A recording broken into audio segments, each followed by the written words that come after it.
Now that's an actual trait. It's an actual trick, okay? Maybe your weakness is math. Okay. So ask somebody to help you with the math. Ask somebody to look over your numbers. Maybe your thing is your spelling or your grammar. Okay, that's not a problem. Ask somebody to look it over for you. Have somebody look at some of the stuff. Maybe your weakness is that very thing that you give, well, I'm not good at sales. Well, you're not good at sales because you think everything is sales. Because you're assuming that you're bugging somebody. You're not assuming anything. It's just you're scared to do it. Once again, it goes into fear. You're scared. Our weaknesses are not that we're weak. Sometimes it's just that's where our fear lies. So maybe you don't like to call people, you don't like to cold call people, maybe you don't like to bug anybody. And it's funny because you can have friends your entire life, never talk to them a single day, but you don't want to call them because you don't want to, really, you haven't talked to them in 20, 30 years. Why not send them a message? Guess what? If they get mad at you, so be it. I'm going to send out an email to every single person in my Facebook. Okay? I'm going to personally send them every single person email. I'm going to say, hey, it's Jeff, just wanted to say hi. I'm going to give them my digital business card. And I'm like, hey, I just want you to know you matter, and I'm here for you if you ever need anything. And I'm going to send one out to every single person. And if I don't get something back, you know what I do with those people? I just get rid of them on my Facebook. The reason why is because if they're your friends and they are your family and they care about you, then they will actually answer back, hey, I'm doing great. Thanks for reaching out. I say this stuff because of the PTSD, the 22, we don't reach out to our friends, and next thing you know, they're committing suicide and stuff like that. To me, that is the thing. Anybody that knows me know that's the thing. So you need to write down everything that you feel is a weakness to you. All right, next. You need to go and you need to write down all the books that you want to read. Now, you can go into Amazon, you go to a bookstore, everything else. Yes, self-help books work. I always give examples of different books that I'm reading, and I show people all the different books that we're reading. How to Win Friends and Influence People, Building an Empire by Brian Carruthers, How to Win Friends and Influence People by Dale Carnegie, The Why, okay, maybe The Chicken Soup for the Soul, Jim Rohn books, Zig Ziglar books, all right? Yes, you can get these on audio and stuff like that, but my suggestion before you do anything on audio, read it. If you don't want to pay for it, then go to the frickin' library. Learn to go for a library. If going to a library is one of your weaknesses, put it down. If reading books is one of your weaknesses, put it down. Because I'm going to tell you right now, you need to learn to read books. Period, people. Okay? It is one of the most vital things that you can do in anything you do is reading a book and making sure you're doing it every single day. Making sure that you become proficient at reading, even if it's just 11 pages. Now, chapters sometimes can be bigger in some books. So at least read 11 pages. Set goals for yourself. Now, I'll put this on here. I don't like to put this on here, but I'm going to. And there's a reason.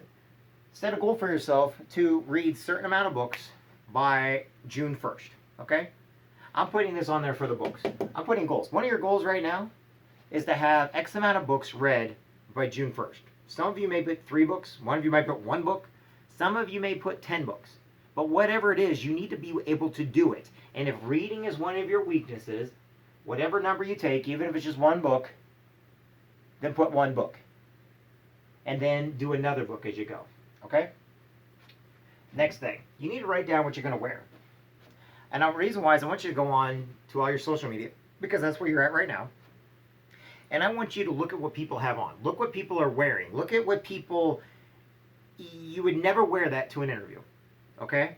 You would never wear that kind of stuff to go get a job. You would never wear certain things if you're going to go talk with the owner of a company or a business. Now, whatever you wear is going to be indicative of the company you're going to or whatever you're going to do. When you go into a bank, I'm sorry, but if you're going to go ask a bank for a loan, you need to wear a suit and tie. Simple as that. Okay? If you're going to go talk with a trucking company, you need to wear a nice polo shirt, a pair of jeans, okay, or a nice pair of pants or a pair of khakis, all right? One of the things you never do when you're going to interviews or anything else, you don't wear sandals, okay? You don't wear clothes that looks like you're going to be on the beach for the entire day. You can wear comfortable clothes. You can even wear loose clothes, okay? All the people out there, they want to wear these baggy clothes and clothes that, sag all the way down. I'm sorry, but I'm one of these people that I've owned my own businesses. I would never hire anybody that would ever even come into my establishment, whether it's for work or not, and their pants were halfway down past their butt. I'm sorry, nobody wants to, and because that person is showing disrespect for the business, okay? I don't care if it's a fashion sense. Yes, I've had somebody say, oh, well, that's just what certain people do, and you're prejudiced and you're racist against people that. No, actually, I'm racist and sexist and prejudiced and hateful against people that do not know how to dress respectfully.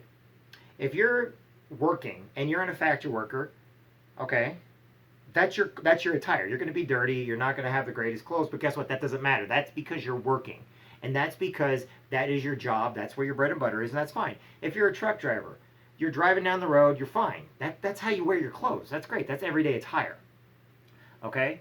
But if you come into a place and you think it's okay to show your underwear, I'm sorry. Same with women. If you're coming in the place and you think that it's okay to let your boobs be hanging out and let everybody see if you're a camel toe or not, that's disgusting. And the thing about it is, you're attracting exactly how you're looking. You're attracting scum. You're attracting the nasty people because, sometimes people just don't care. And if you care about yourself, then you're also going to care about those that are caring about you. In other words, if you care about your status, you care about who you are, then you can dress respectfully and according to wherever you're going. If you're going to go out on a Friday night, you want to look nice, that's fine. Jeans, shirt, t-shirt, that's fine. If you're going to a business seminar, something else, jeans, polo shirt, sometimes, a nice sports coat, something like that. If you're going out and it's just for fun, you can wear whatever you want and have a good time doing it.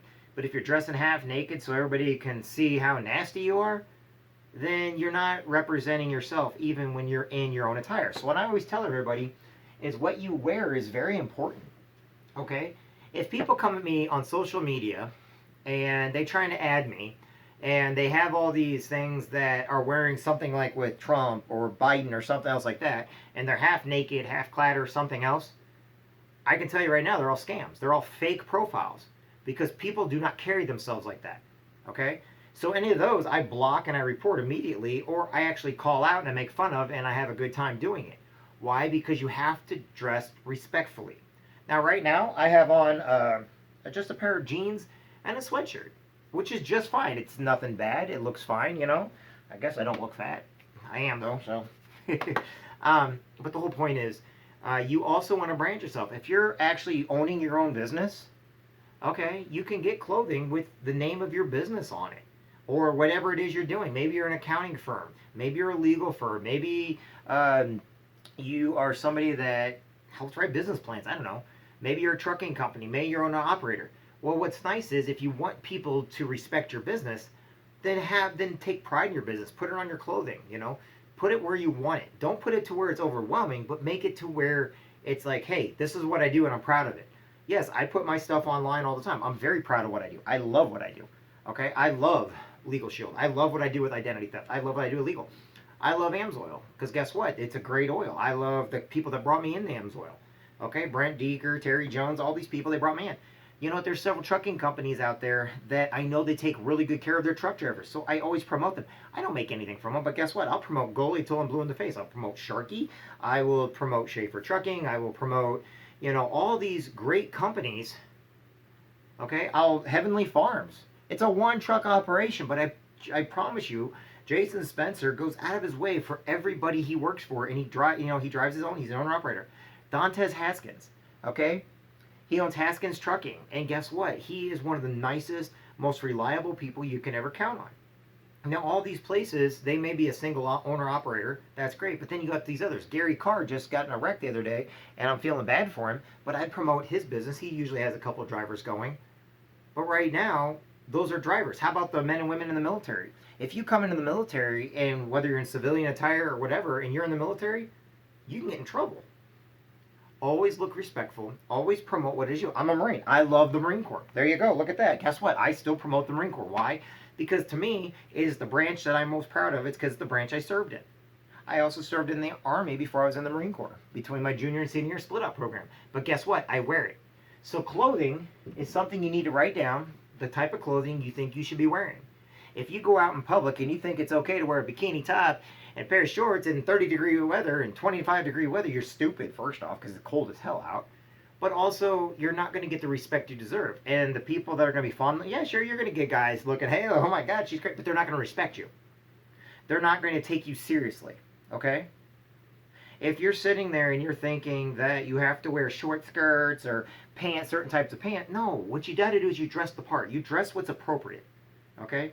I can't tell you how many times I've gone into a courtroom and people that have to go in front of a judge look like pure ass. So the judge treats them like pure ass. Why? Because they don't care. And the judge looks like that. If you care about yourself, then obviously you care about what's going on with your case.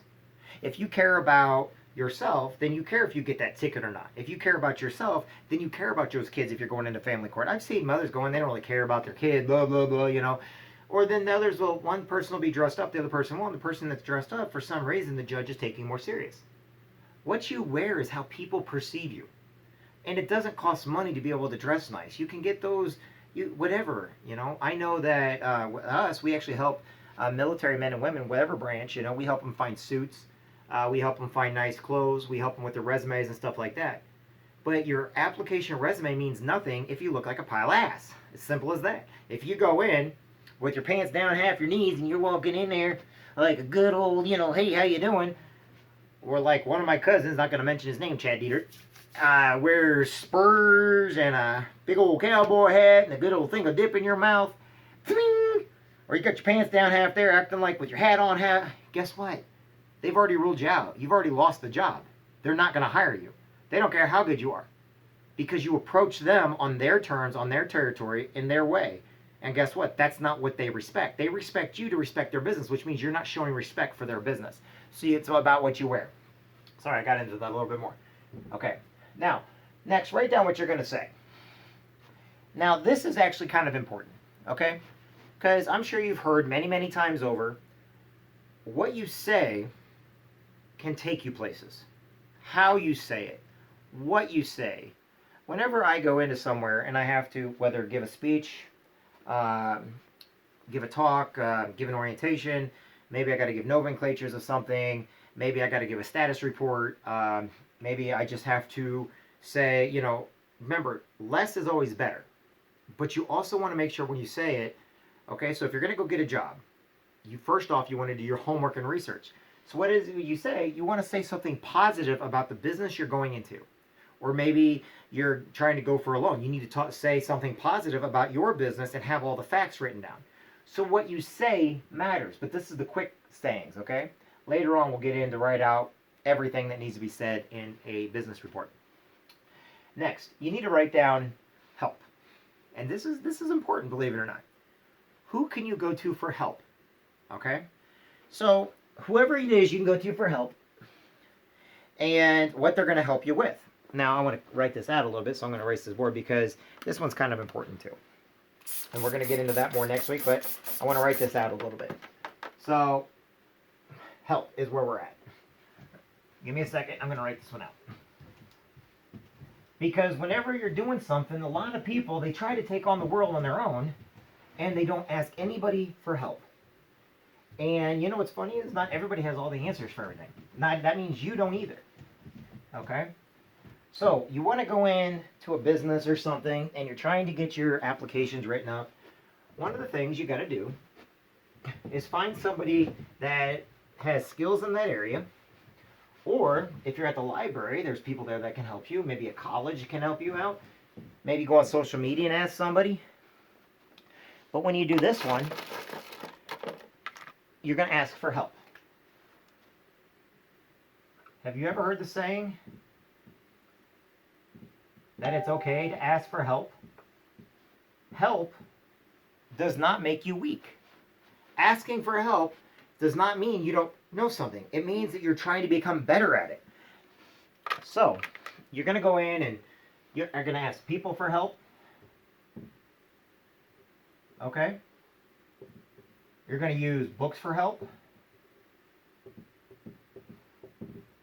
Maybe go in and use newspapers.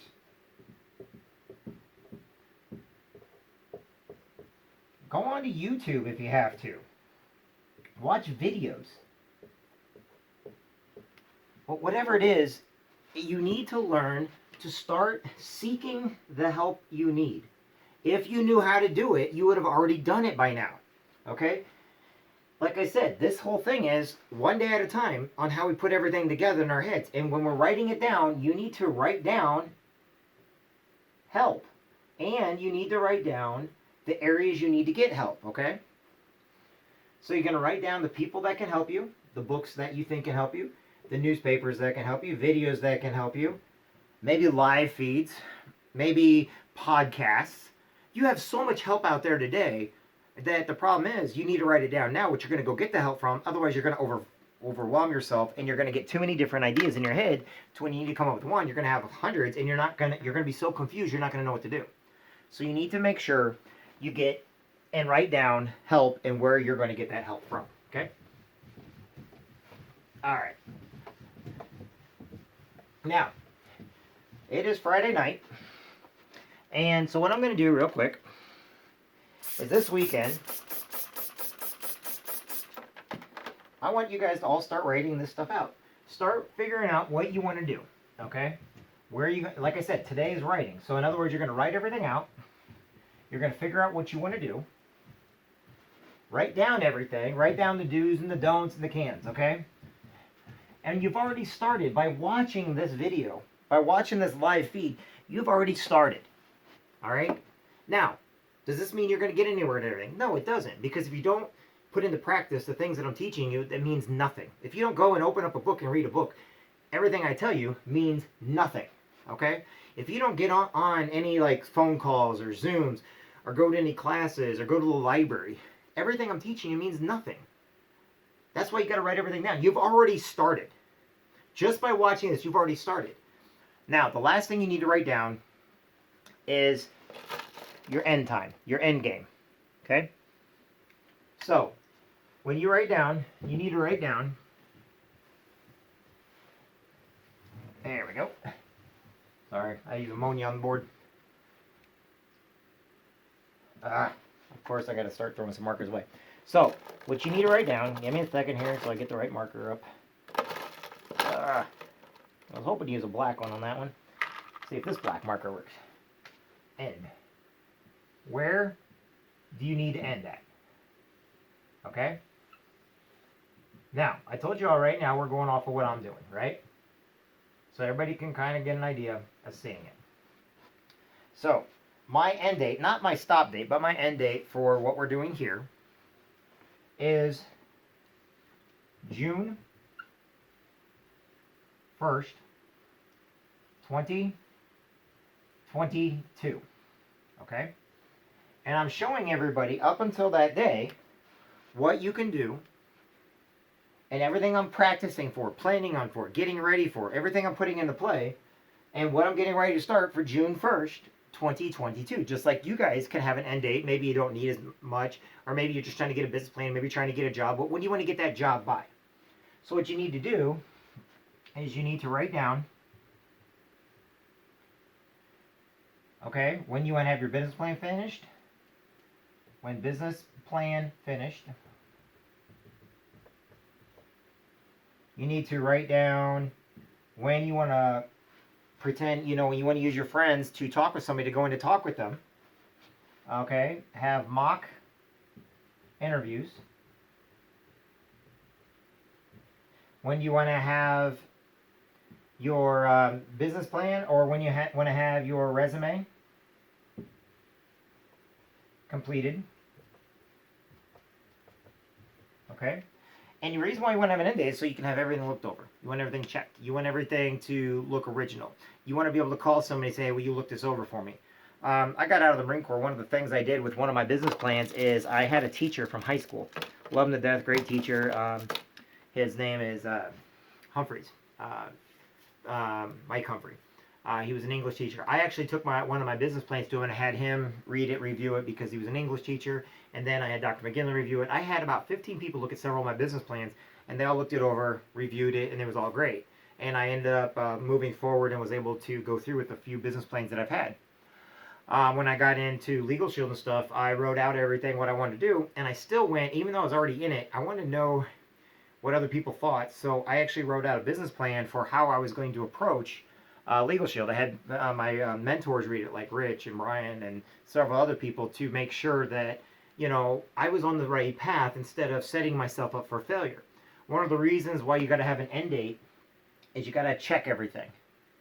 Okay? And you have to have to where you can go ahead and start executing it. Okay. Now, while all this is going on, okay, starting in February, for something else I'm doing, which I'm going to do on here also, so you guys can see, is I actually start a 90-day run for one of my businesses I'm in. But unfortunately, because I've got 3 other things going on, I have to make sure to plan accordingly. So not only do I have a big start date for June 1st, 2022, but coming up in February, I've got a 90-day run. I'm on a 90-day run actually right now.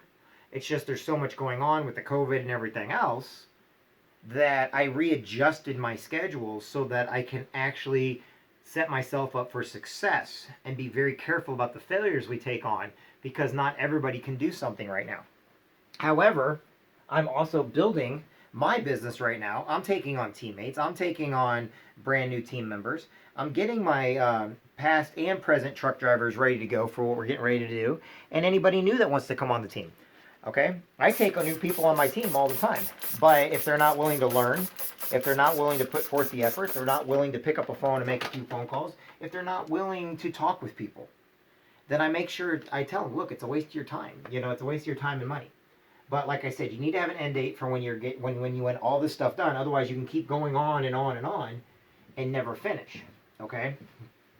And that's the reason why I also have other boards. And I know some people, they can see it on some of them, but I actually have time and date boards and stuff like that. I have team boards because I write everything out. I am somebody that has to write everything out. Why do I have to write everything out? Because if I don't, it will not get done, or I will forget. If I don't write it down, I will forget. Okay? So that being said, we can finish up with some Jim Rohn tonight. Let me grab the book here. Okay. So what I'm going to do is I'm going to read everybody some Jim Rohn really quick, and then it's Friday. So tomorrow I'm probably going to be reading again, and then Monday we start back up. So we're still going Sunday, Saturday, and Sunday. We're not going to stop, because you got to keep doing something every day in order to get what you want. So since we're on this run till June 1st right now, remember, every day is something different so that you can actually have everything ready to go. And a lot of you guys may need it quicker because you're starting something that you want to get sooner, which is just fine. Okay? So we're on page 66, The Treasury Quotes by Jim Rohn, Influence and Association. There are 2 parts to influence. First, influence is powerful, and second, influence is subtle. You wouldn't let someone push you off course, but you might let someone nudge you off course and not even realize it. Okay?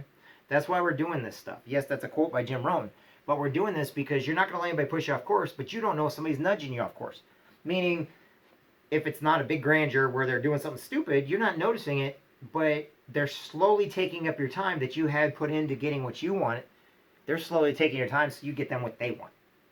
Or like the people that tolerate you instead of celebrate you, they're just taking up your time because they don't believe in you. They don't care about you.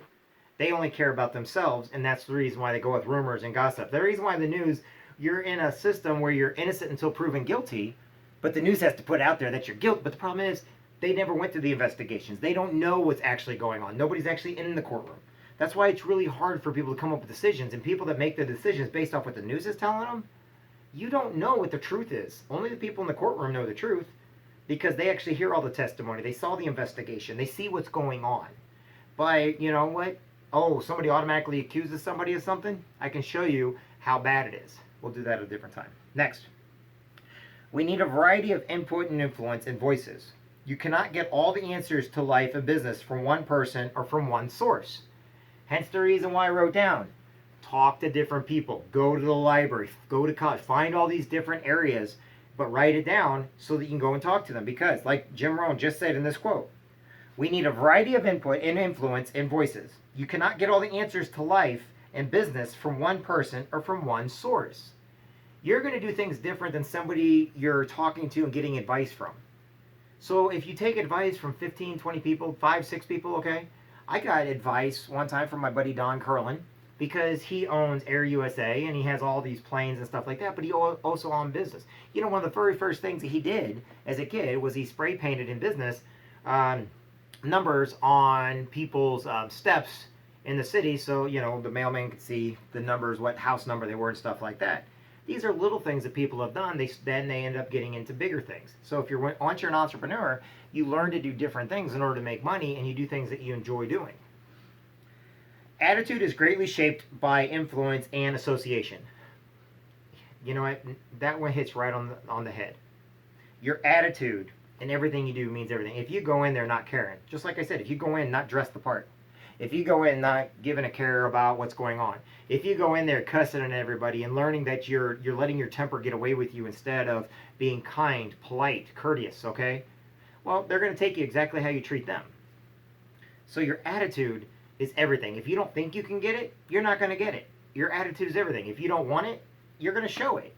If you're one of these people that you're just telling everybody you want it, but you're not doing anything to get it, then you're not going to get it because you just don't care. Your attitude has to be positive, has to be energetic, has to be motivating. Okay? Don't spend most of your time on voices that don't count. Tune out the shallow voices so you'll have more time to tune in to the valuable ones. Now think about that for a minute.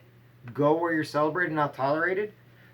Jim Rohn says, don't spend most of your time on the voices that don't count.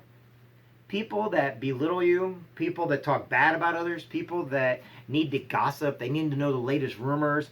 They heard this or that. They don't have facts, but they act like they have facts all the time. Or, oh, I knew that person. You know how many people, I saw a part where I got, one time there was an interview with I did, and there was a girl, I don't even know her.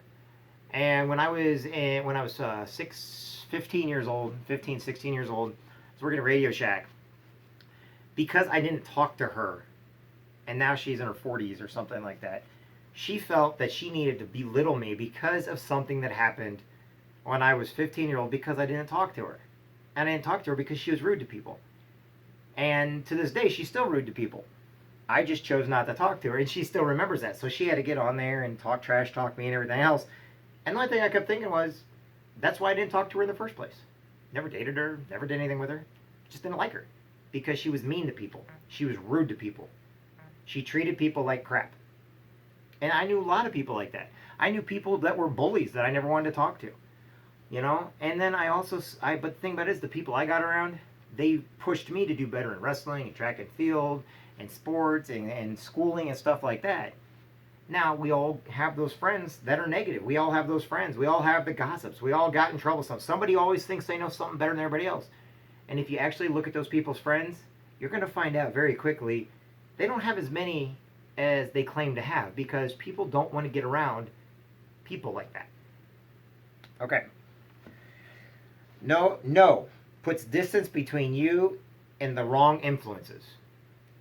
No puts distance between you and the wrong influences. Remember that. So be careful on how you say no. Be careful on how you burn your bridges. Now, granted, you want to stay away from the people, but I didn't tell you got to tell them off. You just got to stay away from them.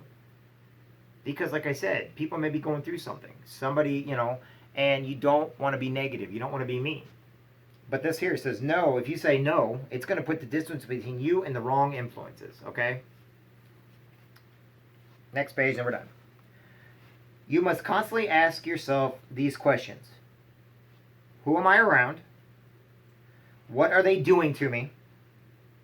What have they got me reading? What have they got me saying? Where do they have me going?